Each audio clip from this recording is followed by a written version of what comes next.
live stream the meeting.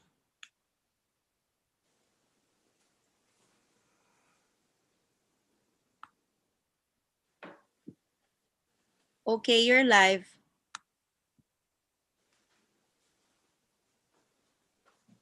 Hey, what's up, everybody? We're here in Chief Knows. What? We go?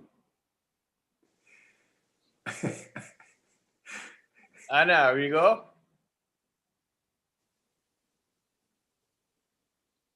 Anna. Oh my God.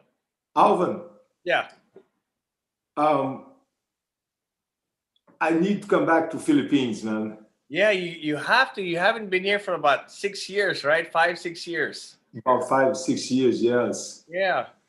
And So you have tell me when's a good time, and I'll be there. I mean, as soon as the whole border open up and we can go. Royce, ever since you started here, we have the largest team in Asia now. The largest team in Asia. Nice. And still with the Humayta roots, always. And it started with you. No, with you. Well, you brought it to Philippines. You're the one who first came to America. And... Always. So,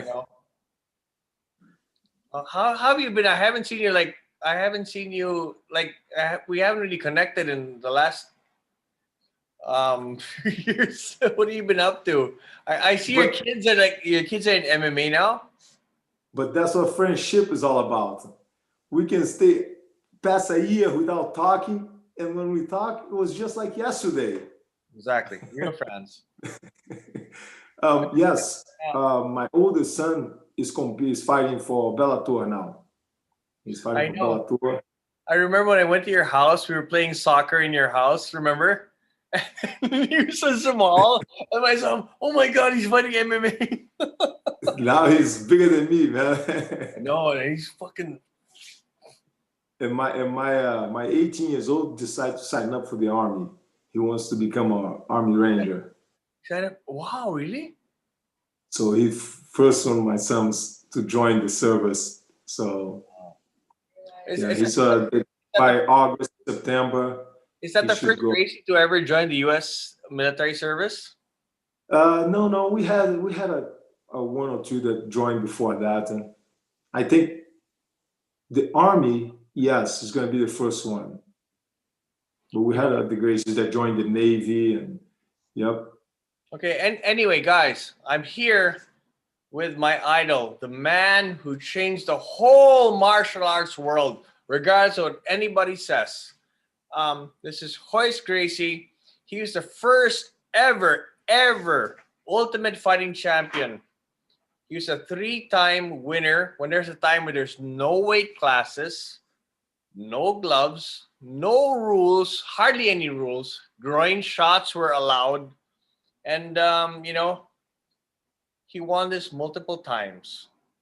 And this was a time where people, before you could be called a champion, you would fight multiple times a night. So this is my idol, the man who changed the whole martial arts landscape. One of my first instructors, Royce Gracie. Thank you, Alvin. Thank you, Alvin. But again, okay, my father is the one that changed the martial arts. I'm just a vehicle to show his work. You see?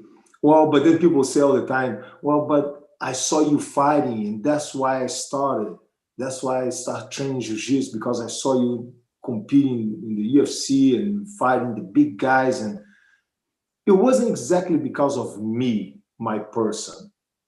I tell people it was because of the art, what you saw. You saw the technique. I was just a vehicle to show. You saw the technique in there, and you're like, oh my God, if I fight somebody bigger, if I know those techniques, I can do it, I can defend myself. So thank you. But my father is the one that started the change, and I'm just a vehicle to show his work. Royce, now that you mentioned your father, what was it like growing up as Helio Gracie's son? He was very much as a serve as example. He would do it instead of be telling you what to do. He'll be like, let me show you how it's done. You see, so he was hands-on all the time. I think that's what made him such a good instructor. He wouldn't just sit back and tell people what to do. He would be like, no, come here. Let me show you how to do this. You see? Okay. So was he a strict father? I I wouldn't say strict, but he had such of I would say power that we do not want to disappoint him, because he served as example. Like I said, didn't drink, didn't smoke. You see, so if one of us did, it was like, oh my God, it's like, he found out. It's like, I never drink, never smoke. You see, but he served as example, the eating the Gracie diet. So he never really yelled at us, never hit us. You see, it was just, we did not want to disappoint him. All right. Royce, if it's okay, can I share a story? Okay. Just so everybody knows, when I was in the Gracie Academy, Royce and Horian would always let all of the students they would let all of us in their training sessions. There's no secrets. Whatever they were teaching us, they would be doing in closed doors, and there wasn't any closed doors. You go outside. As soon as you're going outside the exit, you see Royce fighting everybody. Royce is doing this. And Royce is always busy, like training and fighting and whoever. Diba? So there's this one time that everybody laughed. I don't know if you remember this. You were fighting some students, and then I asked Horton if I could go inside. So I sat down inside. And then one time, the Grandmaster Helio was there. And then what happened was, you were doing something, and then Helio's Grandmaster Helio goes, he says something in Portuguese. Come here, I'll get your back. And then he got your back, and then he goes, boom. And after that, he goes, oh, he said something in Brazilian, in Portuguese, and then you answered back, and then Horn came in, and then everybody had a discussion. Was that like a normal thing in the Gracie family? I mean, you guys were talking about technique the whole time. I mean, I'm Filipino. I can understand a little bit of Portuguese because we have, it was like a normal lunch discussion and stuff. I remember that. He was probably showing me how to do the move better. Mm-hmm. You see, he probably wasn't satisfied for whatever I did, and he just stopped everything right there and just gonna do it this way. And right away, he's gonna jump on. Like I said, he's hands-on. He would have jumped in and fix it right there. Yeah, and you know what? It was so scary. Actually, I was scared for you because when he got you in the back mount, he looked so imposing and stuff. That's like, wow. And by the way, energy. How old was he at the time? How old was he at the time? He was like 70 plus, just 99. That's my point. 96. 70 plus years old. And he was still acting like that. I know. I was scared. I was scared for you because I was like, because people don't know that, because the first time, because when you were in the Gracie Academy, every time I was there, Grandmaster Hell would be like the nice old man. Hi, hello. Like Yoda. Hello. When I saw it, it's like, oh my God. and then I saw him talking to you and Hori, and I was like, oh my God. Oh. I was like, no, but when we talk sometimes, even teaching. Mm-hmm. Sometimes we talk and teach with such a passion. Mm-hmm. Yes, that comes out like aggressive, because we have passion to teach, and sometimes we're like, no, stop, guys, do it this way, but we don't mean any harm. We just talk with passion. We're Brazilians. I was so scared actually that time. I was like, oh my god, why am I supposed to be here? So, but anyway, like going back to that, what was it like? I mean, you were the man who changed the world forever in the whole world of martial arts because of your efforts. Nobody can dispute that. But what was it like growing up with, you know, badass brothers like Horion, Hickson, Helson, Halls? I mean, what was that like? I mean, if you mess up in the house, what would it, I mean, what was that? um, I mean, there was no such a thing as messing up. Um, Growing up, Gracie, we almost like encourage the kids to be kids. Mhm. I always told my kids, it's my job as a parent to get you out of trouble. So if you don't get in trouble, I can't do my job. Yeah, then again, yeah. You see, it's like pretty much that's how it was. Grace is raised. Like, hey, go ahead, do it, man. We'll figure it out later. Do it. It's like the world is wide open for us now. Um, Growing up under such a lineage of brothers and cousins, and I was at the time being one of the youngest one. It's almost like a reverse psychology they work. Nah, no, no, no, get out of here. You're not good enough. Wow. Either I break it and just put my head down and walk away, or I go, no, no, no, I'm going to prove you guys I can do this. You see, we work a lot with reverse psychology. So growing up was like, nah, there's always a brother or cousin that was going to be better, stronger, faster than me. You see, in jiu-jitsu, but everything becomes a competition. It's a friendly competition. So Mhm. there's always an older cousin, older brother that will be superior above me. It's like, man. It's like, nah, you're not gonna stand a chance. Get out of here. It's like, what? No, give me a chance. Come on, guys. It's like to see if you're gonna break or you're gonna make it. You work out good. I made it. For sure, for sure. Okay. So you were the second batch of the Gracies, right? It was Halls, Hickson, Helson, Horion, and then you were with Hoyler, Hobin, and you, right? With You're like the second. Royce, Helio, Renzo, I'm on the lower, yes, below So them, below it. and then these are your age, these are your generations. So what was it like hanging out with Hoyler and Henzo? You grew up with Royce, them. Renzo. What Oh was it like man, growing up with my them? my best friends was inside of my family. But that's the good part about having a big family. We don't need people from outside to hang out with. So we hang out with them. During the week, I hang out with my brothers. On the weekend, I always went to my cousin's house to see, hang out with them, or go to the mountain house that we had over there and hang out with my cousins. And so, yeah, it was always travel with them, hang out with them the whole time. We stay inside the family, kind of. Royce, don't get mad at me, but is it true that you and Hoyler stole Helson's skateboard? Was it surfboard one time? It was probably Royler because I don't surf. But it wasn't stolen. He didn't steal. Hold on, hold on, hold on. He didn't steal. If he did, he borrowed. Okay, and then put it back. Okay, it wasn't a steal. I steal when you keep it for I them. meant to No, be put Hoyler. it back. I'm just kidding. I'm just kidding. Like mo to, Mia. So that was true. That was the true story when you guys were kids. Probably, probably. I'm not gonna deny, but I'm not gonna.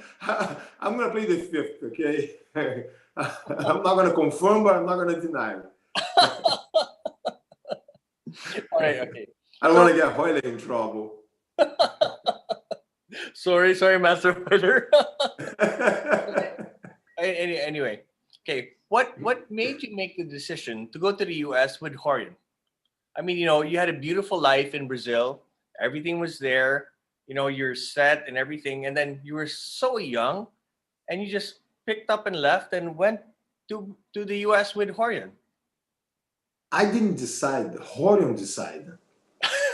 So Horton's the one that Horton came to Brazil with his wife at the time, and with a couple of his kids. I think it was Hiro and Hannah at the time. They were babies, and I hang out with them and I help them. I played with them. I was kind of like babysitting them for a little bit while they're in Brazil. And they got back to America, and Suzanne, the wife, needed help at the house because Horton would work in Hollywood Tuesdays, Thursdays, and Saturdays. He'll go to work as an extra in Hollywood. And Monday, Wednesday, and Fridays, he will stay home and teach. Oh no, Monday, Wednesday, and Fridays, he'll go to Hollywood. Tuesdays, Thursdays, and Saturdays, he stay home and teach back in the garage days. So Suzanne needs some help because 2 kids, and she was pregnant of the third one. And then that's when she asked Horton, hey, let's bring Royce over. Let's bring him over and help me out. I was 17 at the time, going on 18. So when Horton invited me, I was always open mind for travels. So I always liked to travel from a young age. So as soon as he invited, I was like, yeah, let's go. There was not even, I didn't even think about it. My mom was like, go ahead, go for it. My dad's like, go for it. Horton's taking you. So I came to America to live with Horton. But did you hear about what Horion? Because before I interviewed you, remember I was like, Royce, we have to interview Horion. Horion told me about the struggles he went through. Did you understand at that time what struggles he went through just to make sure that he would have a foothold in the US? Or you didn't know about it that? I knew about Horton's struggle, yes. I knew about that. But I knew that there was a pass. There was, you see, I knew I was going to come in. There was a home, there was family, there was already a gym set up in the garage. I didn't pass through the same struggles. But yes, Horton had a very hard time when he first got here. People think that, oh, the Gracie just came to America and create the UFC and start up the fights. They don't know that Horton was panhandling on the street from the beginning. The first year, he was pretty much working and sleep on the streets and panhandling. And yeah, and people don't understand. People think that Horion's whatever. But I was telling Horion that he has this innate ability to teach. And I think you also have that too. Every time you teach us anything, we always remember it. Is that something that Grandmaster Helio taught also? Why is it that whenever you guys, like, I remember when I was growing up, I was 19 years old when you took care of me in the Gracie Academy, my dad dropped me off. Everything you taught us, we always remember. So why is it like that? Is it because I was starstruck, or it's because of your teaching method? I think because of the teaching method. My father did not make fighters. He made instructors. He made teachers. I think most of us Gracies know how to teach. It's like my youngest kids, that my daughter, she can teach. She can teach. She's not a black belt. She's 15 years old. But if I ask her, hey, I need to can you help me out in a seminar over here? I'm going to do the moves. She'll be right on it. And she doesn't even practice every day.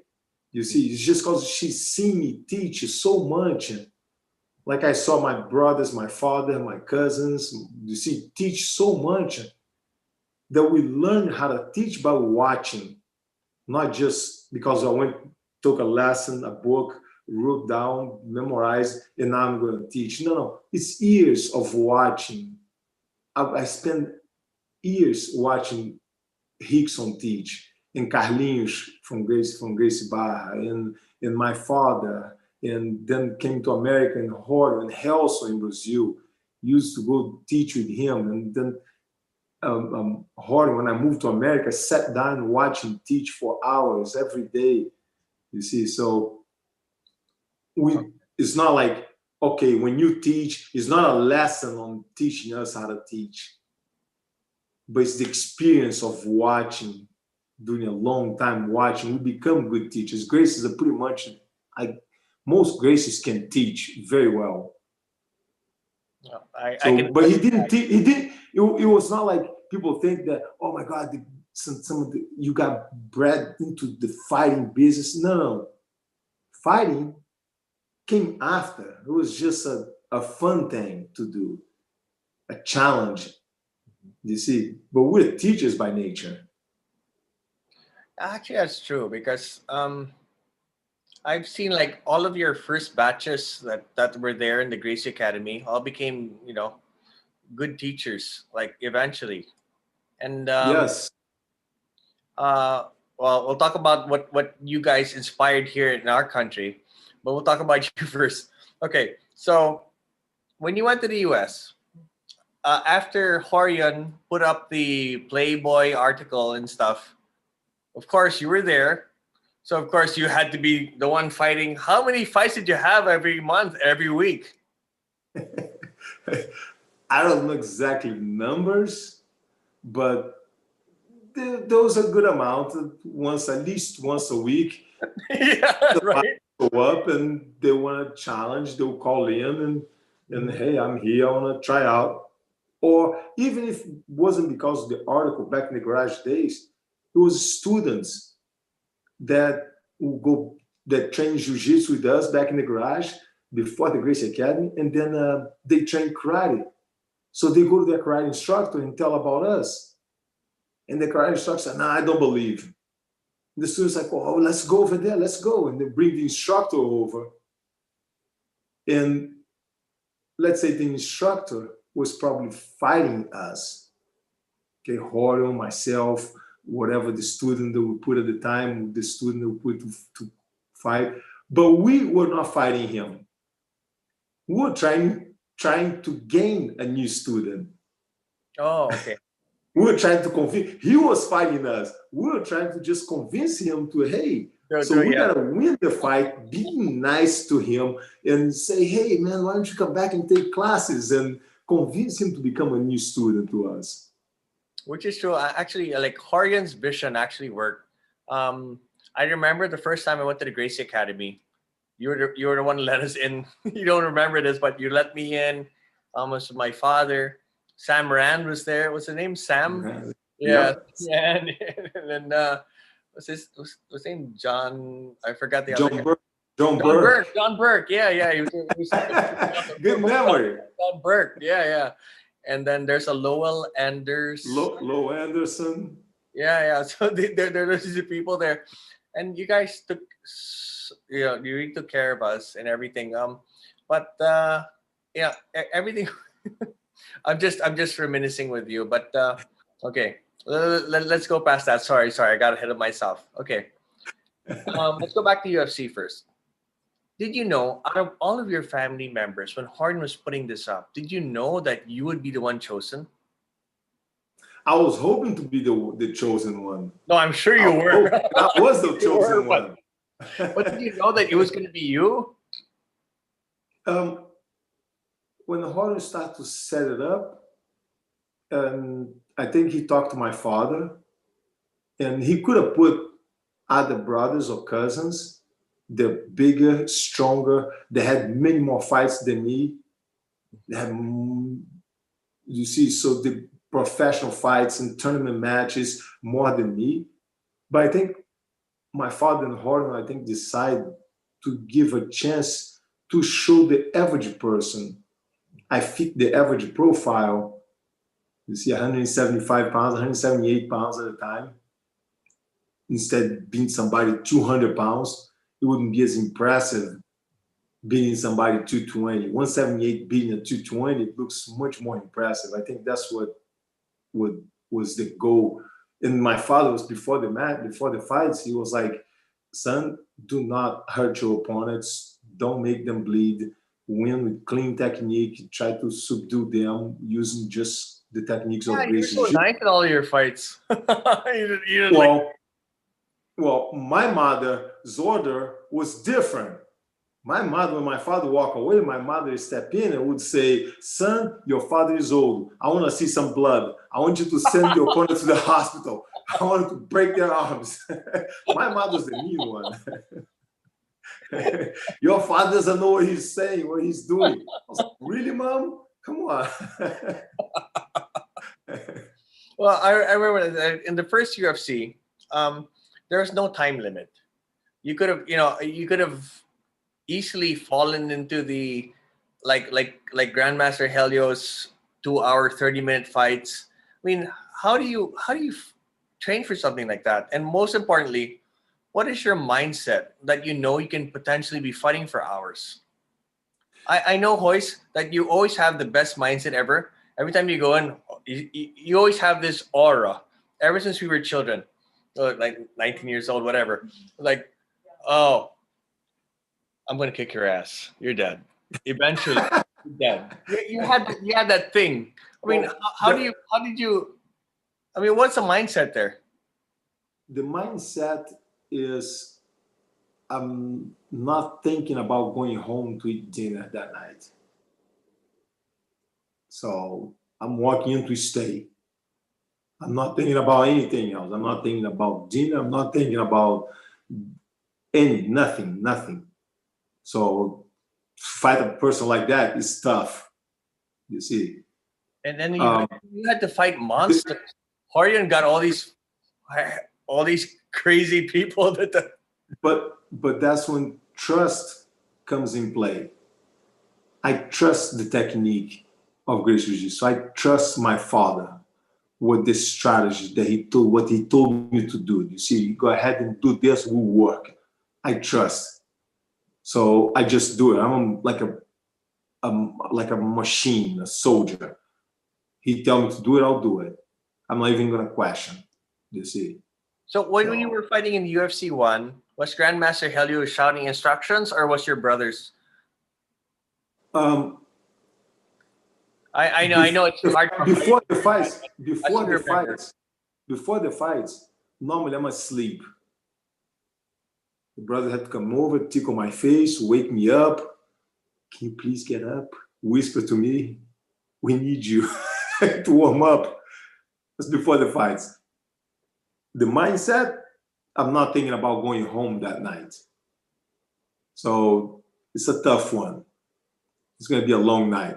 About fighting a long distance because there's no time limit. I'm using technique. I'm not using strength. So I know I can outlast these guys. Plus, I have endurance to the moon and back, man. I'll go, I'll go far. Yeah, I always work on my endurance. But then that's why I tell people the 3 things that you need to win a fight or be a champion. You gotta know what you're doing, because if you don't know, you have no business in there. You see, I don't know how to play American football. I have no business in that field. You see, so it's knowledge. You gotta know. The second thing is endurance. You can have the fastest car in the world, but without gas, what are you gonna do? Push that car around? Yeah, true. So you have to have gas on your tank. The third one is power. Then that's when it comes, once you know how to drive the car, you have gas. Now, how much horsepower does that car have? Behind. You see, you can have the fastest car, a lot of horsepower on your car, but you don't know how to drive. What are you gonna do? Or you got a lot of horsepower and you know how to drive, but you don't have gas. You're gonna push that car around? Do you see? So you gotta be in that order. You gotta know what you're doing. You gotta have gas, you gotta have endurance, and then it's power.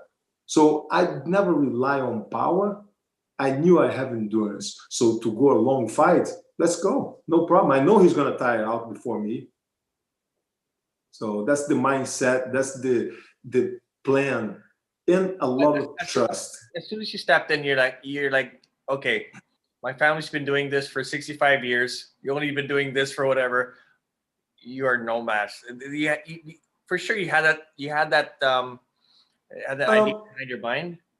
It's not exactly like that, the mindset, but it's more of let's see what's gonna happen. Let's see. I'm walking in. I hear that comment from I hear that comment from Hoyler also. Let's see. Let's see. Yes. I want to see. I want to see. You say you're gonna beat me up. Let's go. I want to see that. I want to see how you're gonna beat me.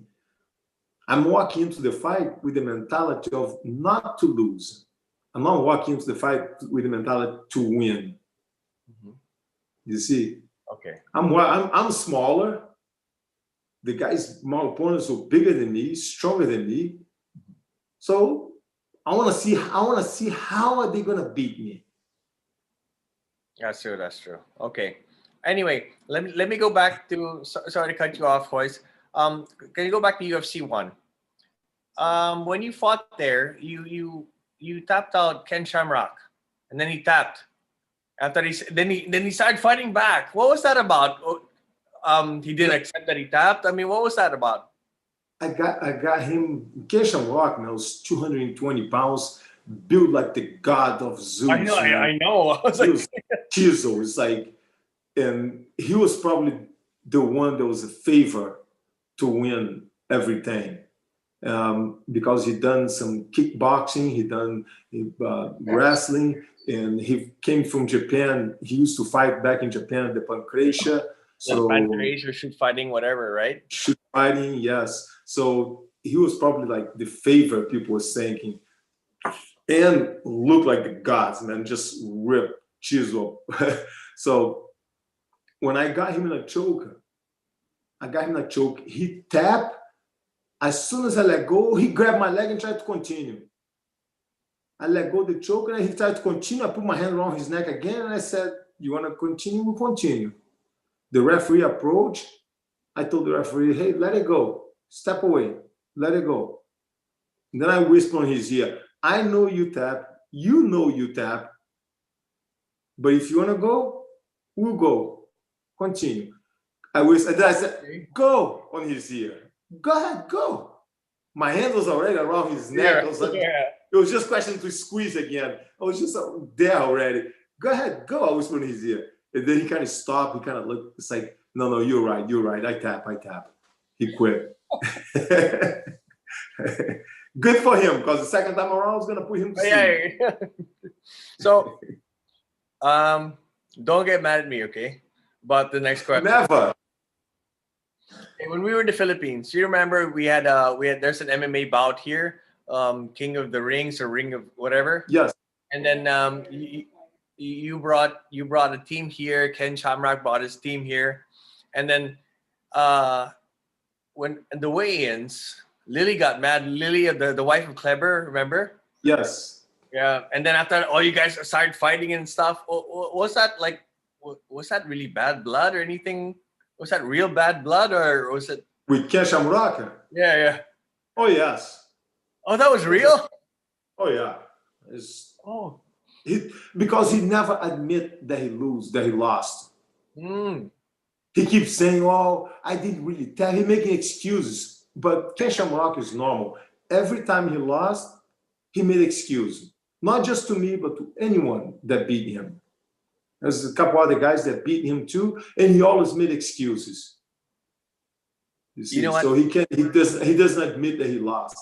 You know what, Royce? The government agency of the Philippines was there. They're like, oh my God, it's so good that they calmed it down. Because they're like, oh my God, Royce is gonna fight Ken Shamrock right here. I was like, I had it under control, okay? How to beat him again fast, less than a minute. I remember Lily. Lily was so mad. Remember Lily of Kleber, the wife of Kleber. I love Kleber and everybody, but wow. so that was real, huh? So, oh yeah. So anyway, until today, it's like nah. It's get away, go, get out. Okay, so you don't know this, but when you first fought Sakuraba, I called the Gracie Academy the next day because we didn't have internet. What happened? And after I said, Royce didn't do well. Then we all were crying and we felt so bad and everything. And then later. That was an hour and 45-minute fight. I know, right? An hour and 45 minutes. And then That was after that, 6 rounds of 15 minutes with 2-minute rest. all right.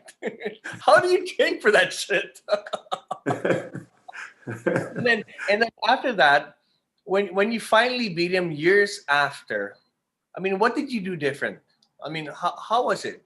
I mean, was there a different strategy? I mean, because like jiu-jitsu, we always get the person's back, but what he does is the Kimura stuff, like what he did to Henzo and everything. I mean, what did you do different that fight? Royler set up the first one.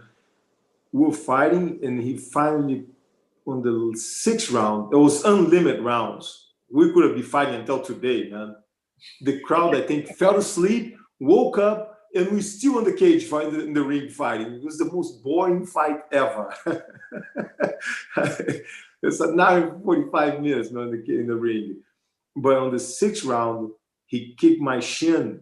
It was a partial tear on the ligament and a crack on the shin.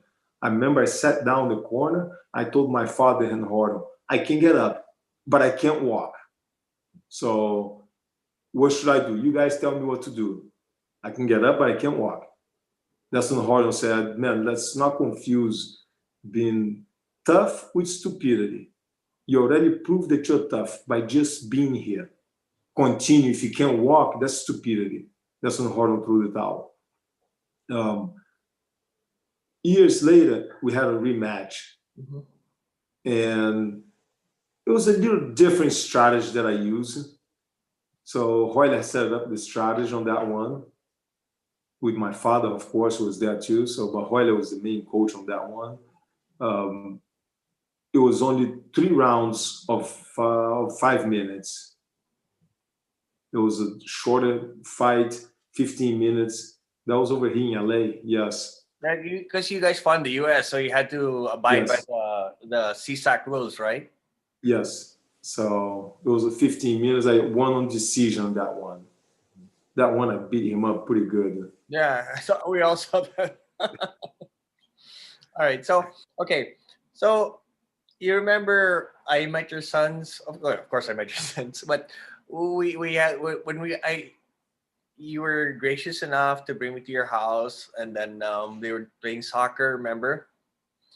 And then you know, I saw you brought Hiron here before, and then Hiron eventually did jiu-jitsu as a as a lifestyle and as a job. I mean, how did you get your sons interested in jiu-jitsu? Because you and Marianne gave them the best lives ever. The best lives ever. I mean, they could have been an engineer or whatever, because you worked so hard. Your if yeah, your wife was also a doctor. Your ex-wife was also a doctor before. They took care of your son so well, and you had a beautiful life for them. But whatever it is, they chose jujitsu. So what did you do? Because like all fathers want our sons to be like you guys. I mean, what did you do? How did you make them that? We don't force the kids. I never got forced to do jiu-jitsu. My brothers, none of us, my cousin, never got forced to do it. But we say the Gracie name, it can be a blast or it can be a curse. Imagine, it's like Mike Tyson have a son. It can be a blast or it can be a curse. Because other kids are going to come up to him and go, so, you're Helio Gracie's son, you're Mike Tyson's son, you're Royce Gracie's son. Your father's a great fighter. Can you fight? Now it's like, it's on. No, I can't. It's a curse. I'm not a fighter. So they have to know, we explain this from young age, that they have to know the basics. They don't have to go into the profession. They don't have to fight. They don't have to, like Hill and Hannah, never fought professionally. Yeah, They're great teachers, you see. They know what they're doing. And I remember when they were growing up, you mentored both of them their whole life. I was there. I was there beside you. I was there even the Gracie Academy. Even when you were here, imagine when you went here, the first thing he asked me, can I bring Hiron with me? Remember, Hiron's a purple belt. You brought him here, and then you're mentoring the whole time.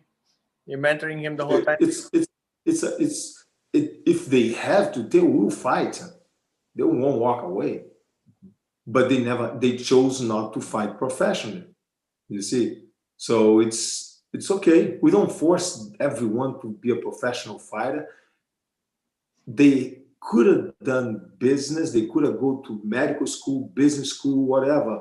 You see, accounting, whatever. But they see the lifestyle that we have.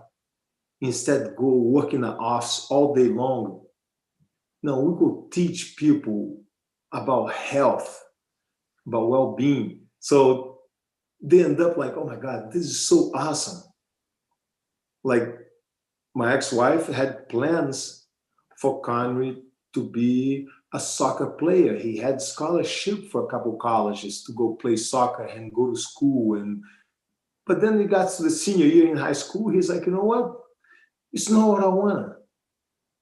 I want to teach jiu-jitsu. He sees my life and he sees everybody else's life, and we let them make the decision.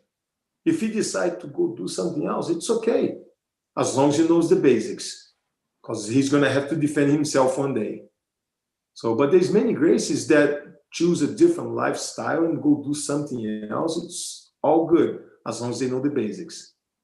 Okay, so with the Gracie family, as long as you know the basics, you're good. So you don't have to become a black belt. But of course, there's a stigma.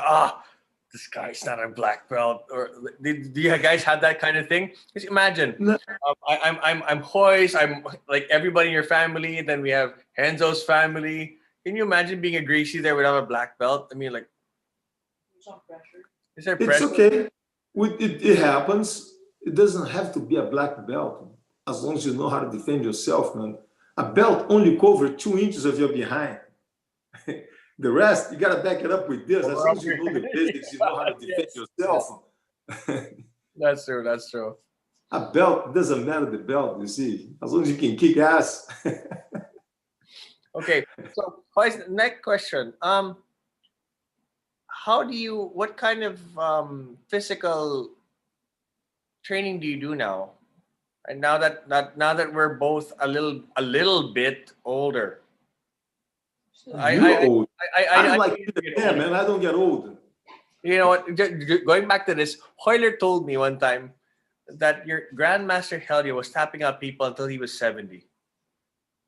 And he was like, yeah. Wow, that's what I want to be. I mean, I'm sure that, but what do you do? Like, do you work? Do you train hard? Do you still go full contact? I mean, I want to know, because you've always been all of you've been our idol, our inspiration, everything. I mean, what does our God now do? Okay, my father used to teach. I think it was 20 minutes private classes. Start at 6 a.m. and goes stop for like a half an hour to an hour to eat lunch, and goes until 9 o'clock at night every day. Every day. That was his training. Maybe at the end of the day, maybe he roll. Instead teach, he will roll for maybe half an hour. But that was his training. What I mean is, and he always said that the best way to train is to practice. So when we're teaching, we're practicing. We're doing showing the move and doing the same choke and to get them choke. And every student that comes over, and I show them and they choke me, and exercising my neck with the choke and resistance, and then I choke to show the move. So it's practice.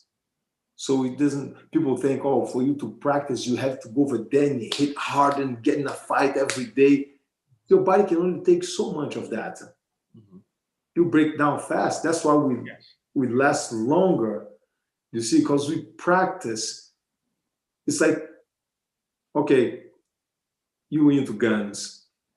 It's like going to the range and practice shooting. Bam, bam, every day at the range. Different than have to go to war or a duel every day. You see, you go to war, he might get shot, man, every day. You're going to get shot. Your body can only take so much. But no, you go to the range and you practice every day. Do you see? So that's how I train today. I teach, I practice. I don't have to go to battle and go hard, and the body feels good. I still have my strength coach. We're still lifting weights. Right now we're training for a hike over here in Palm Springs, California. It calls Cactus to Clouds. It's about 26, 28 miles, maybe 26 to 28 miles, but very steep hill. It's a hike. That's It's very steep. Yep. It's not the farthest one, but it's one of the most brutal hike. It's not the distance, it's just the incline. It's one of the most brutal one in America, if not in the world. Okay, Royce. I remember like when we went to the Gracie Academy, when I'd go there the second time when you gave me my blue belt. Of course, you want to be in the mat, do all the cool stuff, all the good sweeps or whatever, the nice submissions and whatever. And then after that, you and Harlan would always say, "Wait, stop. We do the self defense." And I was like, "Why?" And then I thought, no, you have to do this, like the choke and everything, get up in base and all that stuff. And you instill that into to this day. I still get up in base, by the way. So, but I don't do it 100 times. But you know what? I understand now because I've seen so many black belts that can't fight in the street. So, what is your stand on that? I mean, there's so many like they're so good at the tournaments, but I'm sure if someone punched him in the face in the street or put him in a headlock and did this, they'd be like, the fight doesn't start on the ground. The fight starts standing up. And if you think about it, why does people sign up for martial art? Not because they want to be a professional fighter, not because they want to be a world champion in the tournament. No, they sign in martial art in general. In general, why people sign up for martial art? For self-defense. And the fight starts with somebody putting the hands on your neck, grabbing you by the neck, or trying to hold you by the collar or swing a punch at you. Starts like this, not because they want to score a point on the streets. So that's why, and plus, okay, if Mike Tyson walks into karate school and knock out all the black belts, do that make Mike Tyson a black belt in karate? of course not. Yeah. Why not? Because he doesn't know the system. He doesn't know the kata. So because the guy is a young guy, strong, and have natural abilities, and go to a tournament, learn the basics, goes to a tournament, win the tournament, and then come back, it turns into a black belt because he's a young, strong, agile, have personal abilities, and beat everybody in a tournament. But if he doesn't know the system of self-defense, like let's say the kata, he doesn't get a black belt. Yeah. So, but a lot of schools today promote the guy because he's young, because he's strong, he's fast, and he's aggressive. He beats everybody, picks everybody up, and beat them in points. But can they really get out from a headlock? Because I remember when you used to teach us before, now there's a big distinction between jiu-jitsu and MMA. I always thought jiu-jitsu was MMA. When I was training with you, even if you go to the Gracie Academy right now, they start sometimes they have the opponent, their partners put on the gloves, do bloqueo and whatever. It's all lost. Good. With the jiu-jitsu that my father created is all together. People tend to separate. Oh no, we're just gonna do grappling. Oh no, we're just gonna do self-defense. We're just gonna do MMA. But jiu-jitsu is all one. It's a self-defense art. It's martial art in general was not made to score a point. Karate, taekwondo were not made to score a point, to be competition. They were made for you to defend yourself in a street fight situation. All martial arts, you see. Judo was made for you to defend yourself in a street fight situation. It wasn't for for you to score a point. So Actually, by the way, I've seen that you've been shooting a lot. Are you an NRA member? Are you part of the NRA? yes, I am. Proud of my NRA member. Proud. So it means you're a patriot then, right? Yes, I What's am. gonna happen? I heard Biden's going to get all your guns. I don't have any. That's in Brazil. It's in Brazil. In Brazil, yeah, in Brazil. No, but no, I really hope the best for you. And I just want to share to everybody. My father brought me to the Gracie Academy when I was about 19 or 20 years old. And Royce and Horian always took care of me when I was there. And then even when I would go home, I had to walk home back to the hotel car. And then you would always bring me home. You don't remember this. Maybe you don't. I'm sure you do. Yeah, but Royce always come here. Then Royce would bring me home. I was like, yes, I have. And I always appreciated that when I was a kid. And then everything else. And you were the one, you and your brother Horian were the ones who inspired me to do everything here. We did the first mixed martial arts league in Southeast Asia, longest running now in Asia. We have the largest team in Asia as well. And it's because of the inspiration and the instruction you guys gave us. And thank you so much for all of this. You're welcome. And I can't wait to come back there, man. When are you coming back, boys? By the way, when can you come back? Let's announce it now. Wait, let's make it big. When can you come back, Royce? You tell me. Is the schools open in Philippines? Oh well, as soon as everything opens up. As soon as everything open, man, let me know. I'll come over. I gotta go back to Cebu, Davao. Yep. Everywhere else. And La Union, yes. Wait, sorry. May saying, do you have questions? Well, There are questions. okay, there are questions. Give me a question then, May. What are the questions? Hurry, no dead air. Oh, sorry. You have dead air. Royce is waiting. Don't make Royce wait. All right. Can't find it? Oh, let me see. Okay, guys. Okay. Anyway, we have Royce Gracie on board right now. I know you guys had some questions. Okay, let's just make sure that we tackle everything. Okay, so with utmost respect. Oh, I have some comments from U.S. national coaches. I have the utmost respect for him. He's a champion, no weight class, in my opinion, the king of MMA, because of no weight classes, no rule set. Of course. Thank you. Of course. That's but that was the goal, to show that you don't have to be the biggest, the strongest. You have to have knowledge. You gotta know what you're doing. You gotta have technique. But Royce, during that time, you were only what, like 175, right? About 178. 178. Wow. But today I'm about 180. Today I'm 180. Till now, 180? Wow.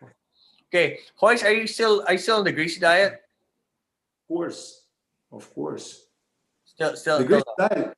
We can eat everything. We just combine the food towards an easy digestion. But we can eat everything. You know who taught me about the Gracie diet? Your kids, right? Oh, I cannot eat the fries because I took this. Remember? Yes. And now they're like in Bellator. Oh, hey, do we have one? Yeah, hold on. It's the screenshot. All right, she's gonna do a screenshot real quick. So anyway, my girlfriend and my soon-to-be wife is the first Filipino world champion. May Masuda, have you met her? Jiu-jitsu? Your jiu-jitsu, yeah, IBJJF. Nice. Congrats. Yeah, so she'll beat you up. Yes, apparently. That's the problem. So, okay, go May. What's the question? What do you think of training jiu-jitsu for comp? Okay, what do you think of training jiu-jitsu for competition in the IBJJF? Versus jiu-jitsu for practical fighting. Versus jiu-jitsu for practical fighting. Well, That's the thing. Martial art was not made for competition.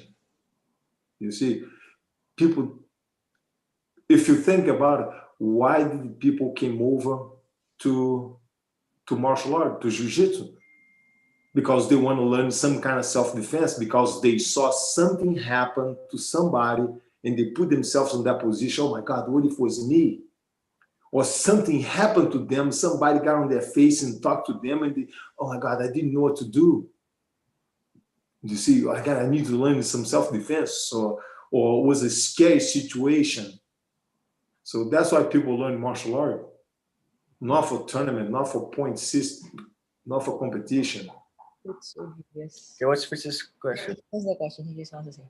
Okay, Fritz Rodriguez. I've been around hundreds of jiu-jitsu and MMA superstars, but I still get starstruck and take a picture every time I see Royce. Of course. Oh, I have that impression on people. People guess like, oh my God, he's here, he's alive, he exists. But I'm human. I'm human. Seriously, the largest impression ever. Oh, what's this? What's this one? Royce's favorite. Oh no. What's that? Oh, what is your favorite place in the Philippines? Okay. I like Cebu. I like Davao. I like the islands. I like the island. There's one that I haven't gone yet. What's the one that's very white sand? Boracay. Boracay. I haven't gone there yet. I need to go to Boracay. I heard so much about Boracay. I need to go over there. Every time, the few times I went to Philippines, everybody's like, oh man, you have to go to Boracay. I never went to Boracay. One day. Next trip. This year. Royce, remember Francisco Garcia? He says hi and hope you're always well. Pichon. Oh yes, Pichon. Okay, Francisco Garcia. I was like, who's that? Pichon, yes. Now I know. You said Francisco Garcia. I was like, who is that? It's like, Yeah. say hi to him. Hi, Francisco. Anyway, hi, Pichon. All of you guys heard it tonight. You know, we had the legend, the man who took care of everything, who changed the whole landscape of martial arts in the world. We had Royce Gracie here in Chief Nose. Thank you so much, Royce. Thank you so much. I hope to have you here in the Philippines very, very soon. You know, this is like one of the biggest honors, being able to interview this way. You know, later in life and stuff, after everything that you've taught us and everything you've influenced us to do. Thank you so much. Thank you so much. Thank you. See, by September, August, September, I'll be there. All right. You heard it right here. Royce is going to be here in August or September. All right. All right. Thank you so much, Royce. Thank you. Thanks, Alvin. Thank you so much. Bye-bye. Obrigado.